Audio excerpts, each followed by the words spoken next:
Good afternoon. I'm going to walk you through my finite element analysis project of a simplified Tesla style Falcon door.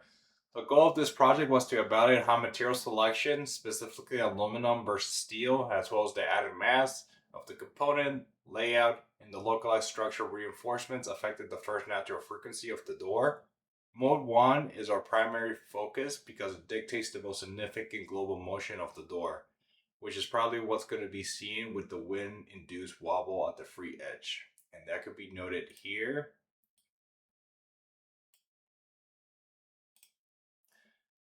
I took some dimensions from a Model X Falcon door, and these were converted over into SI units to be able to work specifically with SI units and abacus.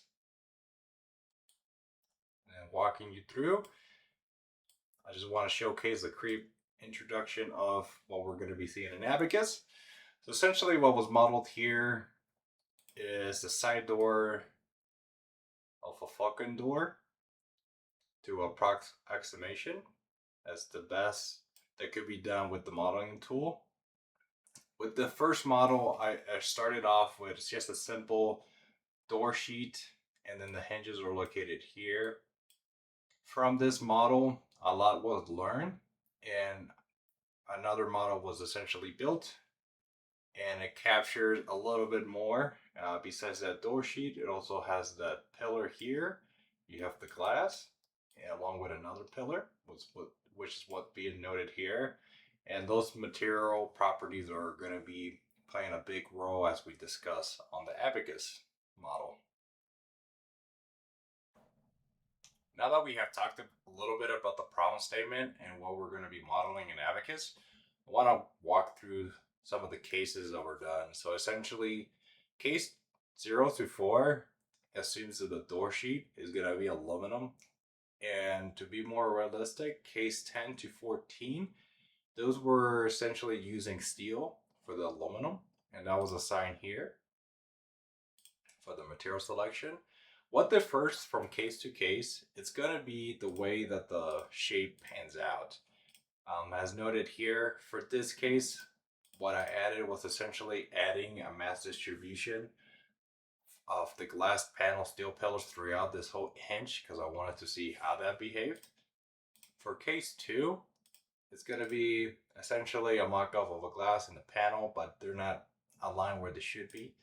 For case 3, the glass is approximately where it should be along with the panels, and it's more realistic. I also added a nodal non-structural mass to it to capture some of those components within the panel, and this adds more mass into this component itself.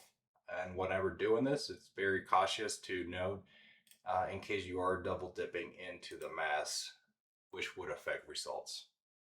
For the last case that we're going to be walking through, it's going to be essentially built up of the glass, steel pillars in the left and right in the panel as we talked about. And for those, I have a list of essentially aluminum, glass, plastic, and steel that were assigned to these components. Steel was assigned to the door panels for cases 10 to 14, along with the left and the right pillar.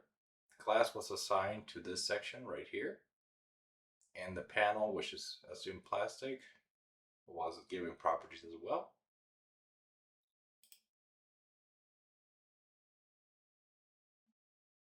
Another thing to note was the boundary condition that was given for this simulation. It could have been done two different ways. The first way that I did it was essentially doing a displacement rotation and just picking the hinge geometry noted here, and that fixes all those nodes from translating as well as rotating. Another way that could have been done, which is very similar, is just to encastrate everything. Fortunately, due to time constraints, I was not able to do so, but that could have been done for a future iteration and model to see how the model will behave for the other cases.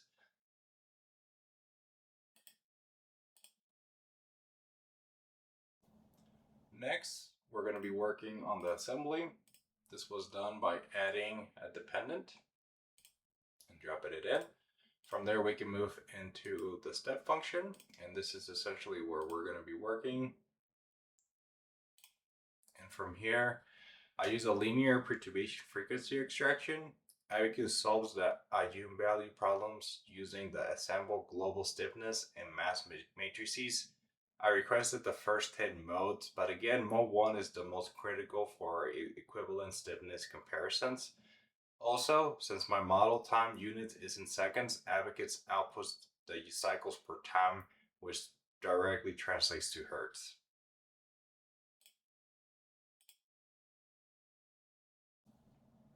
Next, we're going to be essentially adding the mesh. The door was meshed using S3 and S4 shell elements. A key part of my methodology was keeping the node and element counts effectively identical between the comparable aluminum and steel cases. By locking in the mesh, I ensured that any shifts in frequency were generally driven by material and geometry updates, not just the mesh variation. I also refined the mesh locally around the window opening, pillars, hinges, to capture those local strain gradients accurately.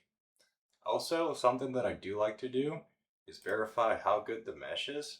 And this could essentially be done two different ways. You can click on here and you can verify the parts, and you can verify each single one if you really want to get into the nitty-gritty of the geometry.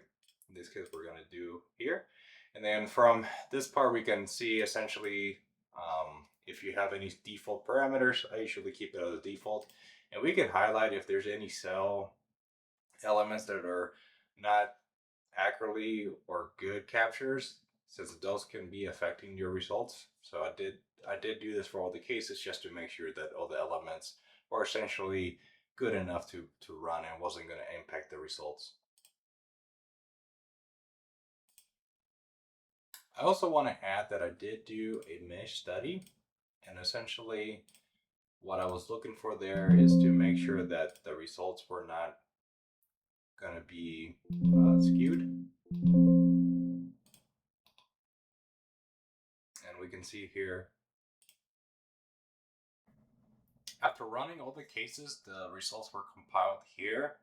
When we compare all cases side by side, some clear threads are essentially apparent.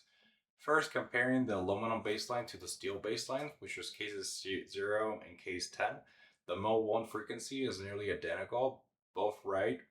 It's roughly about 0.87 hertz. This is perfectly demonstrating how steel massively jumps in elastic modulus is offsetted by a massive jump in density. We also saw that adding pure mass without stiffness, like case 1, plummets the frequency down to 0.28 hertz. However, the highest frequency achieved was our fully reinforced steel model case, and that's 14, hitting around 1.09 hertz. To compare these simply, I calculated the equivalent single degree of freedom stiffness, showing case 14 was dramatically stiffer than the rest. Lastly, I just want to showcase some of the results for this. I'm showcasing case 14, and this is a case that was essentially chosen for the sensitivity study. From running that sensitivity study between the coarse and the fine mesh, I only found the difference to be 0.55%, which is great because it showcased that the first mode was safely converging and it was not sensitive to a mesh sensitivity. Ultimately, the analysis provided that the localized reinforcements and material changes can successfully tune the dynamic stiffness of the door. For future iterations, importing a true 3D CAD model to capture the actual hinge compliance and curved panel stiffness will make this simulation even more lifelike. Thank you for watching.